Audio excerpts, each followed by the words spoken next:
veliki pozdrav i dobrodošli na naš kanal. Pa mogu slobodno da kažem da vam donosimo top vest. 4 sata pre nego što je Vladimir Putin trebalo da izađe pred najveću svetsku ekonomsku scenu u Sankt Peterburgu 2026. godine, desilo se nešto što je moglo da okrene ceo foru na glavačke, ukrajinski dronovi. Kako se navode, pogodili su energetsko postrojenje 16 km od mesta održavanja foruma. Da, dobro ste čuli, samo 16 km. A kako prenosi Al Jazeera, napad se dogodio nekoliko sati pre dolaska delegata, a gradski aerodrom je privremeno prekinuo rad. Ova informacija dolazi iz izveštaja koji su potvrdile i ruske i ukrajinske vlasti, što je retkost samo po sebi, ali forum se održao. I ne samo da se održao se sa 20.000 učesnika iz preko 130 zemalja ljudi. To nije broj koji slučajno padne sa neba, to je broj koji govori sam za sebe. Kada vam 20.000 ljudi iz 130 zemalja dođe u grad, dok vam neko sa druge strane šalje dronove, vi ste, kako to narodski se kaže, i dalje glavna tema, a sada ovdje počinje naša priča. Dakle, da bismo razumeli šta se tačno dogodilo na Međunarodnom ekonomskom forumu u Sankt Peterburgu, moramo da se vratimo malo unazad, ne mnogo, samo onoliko koliko je potrebno da se vidi širi okvir. Spijev, kako ga svi zovu, prvi put je održan davne 1997. godine. To je bio period kada je Rusija tek izašla iz haosa 90-ih, pokušavala da privuče strane investicije. Sećate se tih godina? Sve je bilo otvoreno, sve je bilo moguće, a Rusija želela da pokaže, evo nas, mi smo otvoreni za posao, dođite, ulažite, gradimo zajedno. Za manje od 30 godina, kako piše Al Jazeera, ovaj forum je prerastao sam za sebe. Više nije samo ekonomska konferencija, danas je to mesto gdje Moskva izlaže svoju viziju globalnog poretka, gdje se političke veze grade uz poslovne aranžmane, gdje jedna zemlja pod sankcijama, i to ne bilo kakvim sankcijama, već onima koje su trebali da je ekonomski uguše, dolazi pred svet i kaže, evo nas, i dalje smo tu, i dalje smo relevantni. Pogledajte samo temu ovogodišnjih sesija, od energetskih tržišta i veštačke inteligencije preko informacionog ratovanja i uticaja medija. Jedna sesija nosi naziv koji zvuči kao naslov filma. Tvoje riječi kao meci. Kako je informacija postala najmoćnije oružje modernog doba. Učesnik te sesije je Marija Zaharova, portparolka Ruskog ministarstva spoljnih poslova. To nije slučajno, to je poruka. A sada, hajde da pričamo o tome ko je sve došao, jer i ovo je ključno. Uprkos svim pričama o izolaciji Rusije, uprkos svim sankcijama koje su uvedene 2022. godine i koje su se samo gomilale, od tada desetine hiljada ljudi iz celog sveta i dalje dolaze u Sankt Peterburg. A šta to govori? To govori da je svet mnogo složeniji nego što izgleda na prvoj strani vaših novina. A sada dolazi deo priče koji će mnoge šokirati. Slušajte pažljivo, ljudi. Prvi put od početka sukoba u Ukrajini 2022. godine na važnom investicionom forumu u Rusiji pojavila se zvanična američka delegacija. Da, dobro ste čuli. Kako prenosi Al Jazeera, predsjednik Donald Trump imenovao je svog predstavnika na ovom događaju. To je Rodney Mims, Cook mlađi, inače predsjednik Komisije SAD-a za likovne umetnosti, za sada bez dodatne nezavisne potvrde o tome da li ovo predstavlja širi zaokret u američkoj politici ili je reč o izolovanom potezu. Cook će učestvovati na sesiji pod nazivom Rusija-SAD, dijalog kultura, ali to nije sve. Američka trgovinska komora u Rusiji i fond Roskongres zajedno su organizovali poseban poslovni forum. O čemu? O mogućnostima saradnje između ruskih i američkih kompanija. Shvatate li vi šta ovo znači? Dok se na jednom mjestu priča o sankcijama, ratu, izolaciji, na drugom mjestu, bukvalno u istim danima, američki biznis traži način da nastavi da radi sa Rusijom. I nije samo Amerika. Zemlja gost na ovogodišnjem forumu bila je Saudijska Arabija. Poslali su svog ministra energetike, princa Abdel Aziza bin Salmana Al Sauda. Shvatite težinu te informacije. U vrijeme kada se svijet bori sa energetskom krizom, kada cene nafte i gasa diktiraju sudbinu čitavih ekonomija, Saudijska Arabija šalje svog najvišeg energetskog zvaničnika u Rusiju. Osim toga, na forumu su prisutni predsjednik Uzbekistana Šavkat Mirzijojev, predsjednica Tanzanije Samia Suluhu Hasan, zamjenik predsjednika Kine Han Zheng. Kako je rekao kremaljski savjetnik za spoljnu politiku Jurij Ušakov, Putin će odvojeno razgovarati sa Hanom 6. juna, ali ima tu još zanimljivih imena. Gerhard Schröder, bivši njemački kancelar, Steven Seagal, glumac i dugogodišnji Putinov pristalica, Candace Owens, konzervativna američka komentatorka, i braća Tate, Andrew i Tristan, ultradesničarski aktivisti i blogeri. Da, čuli ste dobro, braća Tate, na najvećem ekonomskom forumu u Rusiji. I tu je još nešto. Njemački milijarder iz sektora maloprodaje, Thomas Bruch, vlasnik kompanije Hyperglobus, trebalo bi da učestvuje u raspravama o njemačkim investicijama u Rusiji. Organizatori foruma kažu da oko 1800 njemačkih kompanija i dalje posluje u Ruskoj federaciji. Uprkos svemu, uprkos pritiscima, uprkos tome što je zvanični Berlin zauzeo oštar stav prema Moskvi. Šta to govori o stvarnom odnosu politike i biznisa? O tome ćemo kasnije. I sada, ljudi, dolazimo do glavnog događaja priče. Vladimir Putin seda za sto sa globalnim medijskim liderima. To nije bilo kakvo pitanje i odgovor. Ovo je bio događaj koji su pratili svi, od američkog Associated Pressa preko kineskih portala do njemačkog DPA. I Putin nije štedio reći. Krenimo redom. Prvo Kazahstan. Putin kaže da se odnosi između Rusije i Kazahstana razvijaju uspješno i da su u usponu. Zemlje su spremne da pronađu kompromise koji bi pomogli u ostvarivanju zajedničkih ciljeva, a to je, kako je rekao, poboljšanje blagostanja građana. Šta to konkretno znači? To znači energetika, industrija, svemir i posebno nuklearna energija. Rusija i Kazahstan zajedno grade nuklearnu elektranu u Kazahstanu. Putin je naglasio da viševekovna istorija odnosa između dve zemlje daje ogromnu prednost i dodao: svi zajednički projekti imaju za cilj poboljšanje života običnih ljudi. Ovo dolazi baš u trenutku kada mnogi analitičari pričaju o tome da Rusija gubi utjecaj u centralnoj Aziji, a Putin izlazi i kaže: naprotiv, mi samo gradimo dublju saradnju. Drugo, Kina. Ovo je verovatno najzanimljiviji deo. Putin je razgovarao sa novinarom novinske agencije Fu Huomom. Rekao je da visok nivo bilateralnih odnosa nije slučajan. To je rezultat sistematskog rada koji je počeo pre 25 godina potpisivanjem osnovnog sporazuma. I onda je rekao nešto što je ključno. Citirat ću ga direktno. Nismo prijatelji ni protiv koga. Rusija i Kina se, kako kaže, pridržavaju principa konstruktivne saradnje koja nije usmjerena protiv trećih zemalja. Ovo je važno, jer na zapadu se često priča o tome kako Rusija i Kina grade savez protiv Amerike i Europe. Putin kaže ne, mi gradimo saradnju, ali ne protiv nekoga. Agenda saradnje se stalno širi.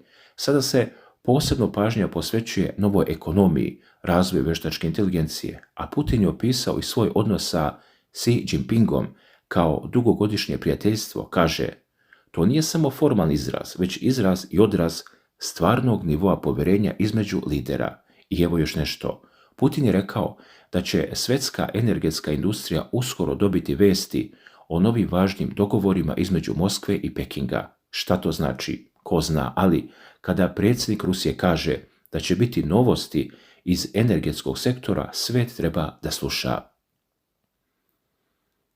Treće, Indija. Putin je razgovarao sa glavnim urednikom indijske agencije Press Trust of India, Vijajem Joshijem. Odnose Moskve i New Delhija opisao je kao privilegovano strateško partnerstvo koje se gradi godinama. Pohvalio Indiju. Rekao da su dostigli impresivne ekonomske rezultate, povezao je to sa marljivošću indijskog naroda i efikasnim radom vlade pod vodstvom Narendra Modija. Rusija planira da proširi interakciju sa Delhijem u energetskom sektoru, uključujući projekte nuklearne energije, i nastavit će da ulaže u indijsku ekonomiju. I onda je rekao nešto što će posebno zanimati sve koji prate odnose velikih sila. Upitan o interakciji Indije sa Sjedinjenim Američkim Državama, Putin je rekao: razvoj odnosa New Delhija sa Washingtonom ne stvara nikakve probleme za Rusiju. Indija, kaže, sama određuje vektor svojih međunarodnih veza, i dodao: pokušaj Amerike da vrši pritisak na Indiju su besperspektivni i ne donose rezultate. Ovo je direktna poruka Washingtonu. Pokušavate da odvojite Indiju od Rusije, nećete uspjeti. I sada, dragi gledaoci, dolazimo do najosjetljivijeg dela. Upitan od strane glavnog urednika Associated Pressa Jamesa Jordana, Putin je detaljno govorio o situaciji u zoni sukoba. Rekao je da ključni problem oružanih snaga Ukrajine ostaje kritičan nedostatak ljudstva.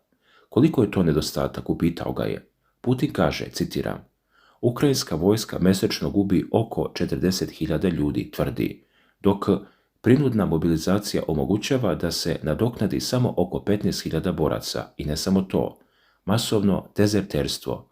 Od početka godine, kako tvrdi, broj slučajeva dezerterstva dostiga oko 60.000. I onda je Putin rekao: motivacije nema nikakve. Ruske trupe, kako kaže, svakodnevno napreduju.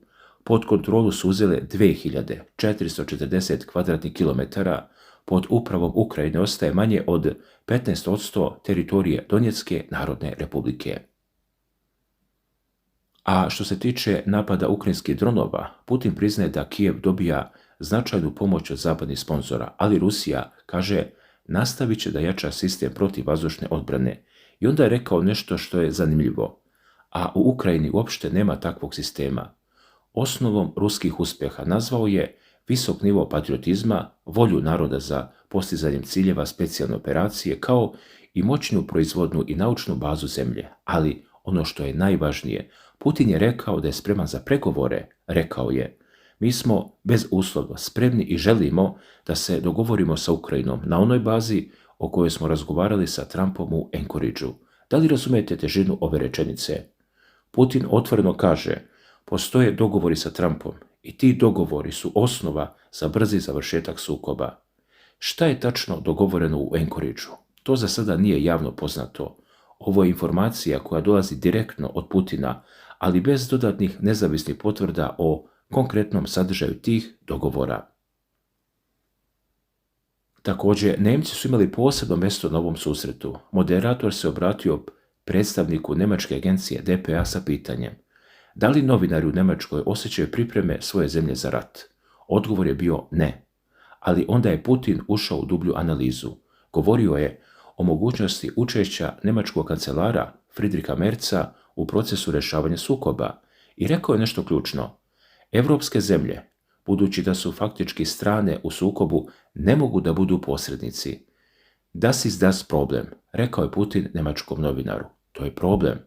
Osvrnuo se na Gerharda Schrödera, rekao je: ne treba ga posmatrati isključivo kao prijatelja ruskog rukovodstva. Schröder je, kako kaže, samostalan državnik koji se rukovodio interesima obezbeđivanja Europe pristupačnim energetskim resursima, pre svega kroz projekat Severni tok. I onda je Putin izrazio sumnju u nivo poverenja prema trenutnom njemačkom rukovodstvu, jer, kako kaže, njihovi napori su usmereni na postizanje strateškog poraza Rusije. To su ljudi kojima se može verovati. Rekao je Putin o tome kakvi posrednici treba da budu. A na pitanje o njemačkoj partiji AfD, koja se zalaže za obnavljanje energetske saradnje sa Moskvom, Putin je rekao: ta partija pokazuje visoku podršku, znatno ispred konkurenata. Otvoreno i argumentovano zastupa interese njemačke privrede i naroda i ruska strana je spremna za konstruktivnu interakciju sa bilo kojom političkom snagom koja želi saradnju sa Rusijom. Ljudi, ovo je direktna poruka Berlinu. Ako vi nećete da pričate sa nama, ima ako hoće.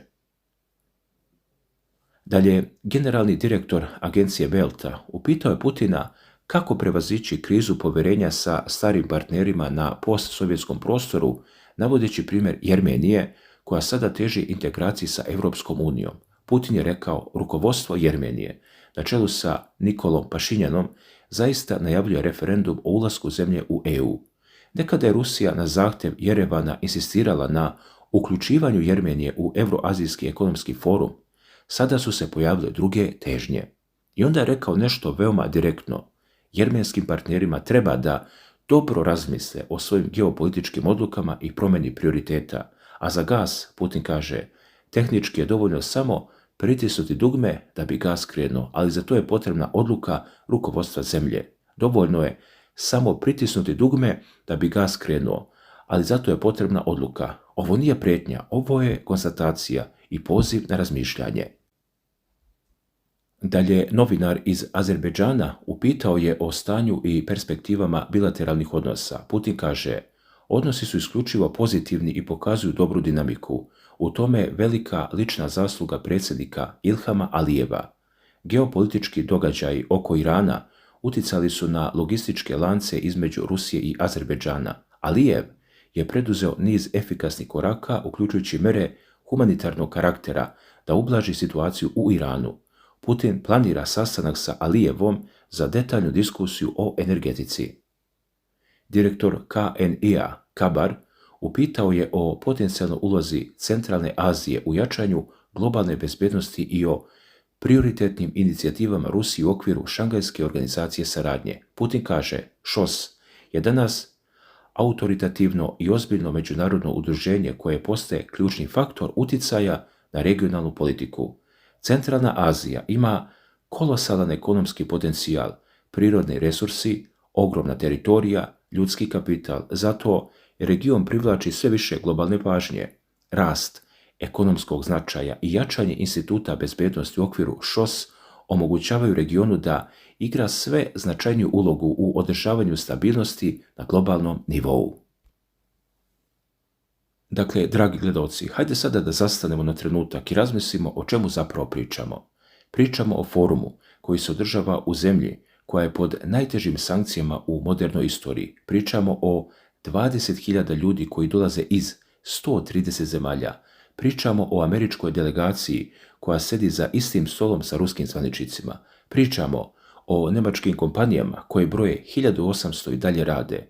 I pričamo o predsjedniku Rusije koji izlazi pred svjetske medije i kaže, spremni smo za dogovor, imamo osnovu, razgovarali smo sa Trumpom.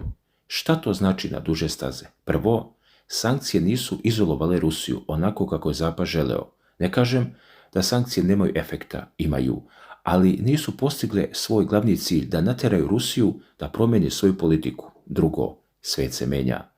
Centar gravitacije se pomera ka Aziji, ka globalnom jugu i Rusija to koristi. Treće, Amerika i Rusija, iako su javno na suprotnim stranama, ipak imaju kanale komunikacije. Trump šalje predstavnika na forum, Putin pominje dogovore u Anchorageu. Šta to znači za Ukrajinu? To znači da se priprema teren za pregovore. Putin je to rekao direktno, spremni smo i želimo da se dogovorimo za kraj.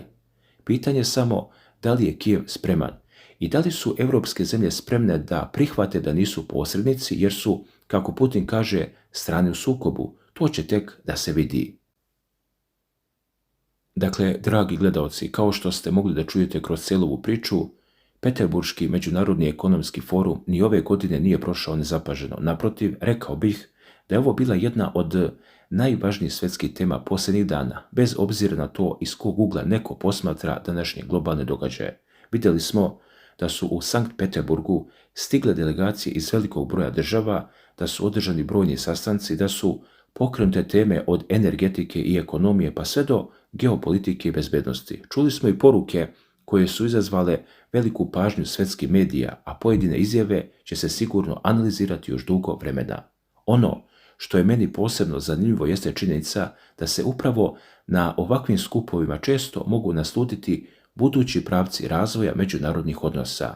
Neki dogovori se vide odmah, neki ostaju iza zatvorenih vrata, a za neke saznamo tek mjesecima ili godinama kasnije. Zato ovakvi događaji privlače pažnju celoga sveta. Naravno, Vrijeme će pokazati kakve će posljedice imati sve ono što smo vidjeli i čuli u Sankt Peterburgu. Da li će biti novih pregovora, novih ekonomskih sporazuma, novih političkih približavanja ili novih tenzija, ostaje da se vidi. A sada bih volio da čujem i vaše mišljenje. Kako vi gledate na sve ove događaje? Kako tumačite poruke koje su poslate s ovog foruma? Šta mislite da možemo očekivati u narednom periodu kada je reč o Rusiji, Sjedinjenim Američkim Državama, Kini, Europi i drugim velikim akterima na svjetskoj sceni? Pišite svoje mišljenje u komentarima, pročitat ću ih sa velikom pažnjom. Hvala vam na poverenju, hvala vam što pratite kanal Obavijesti me i što ste i danas bili sa nama. Čuvajte sebe, čuvajte svoje porodice i svako dobro, naravno. Vidimo se veoma uskoro u narednoj priči. Prijatno!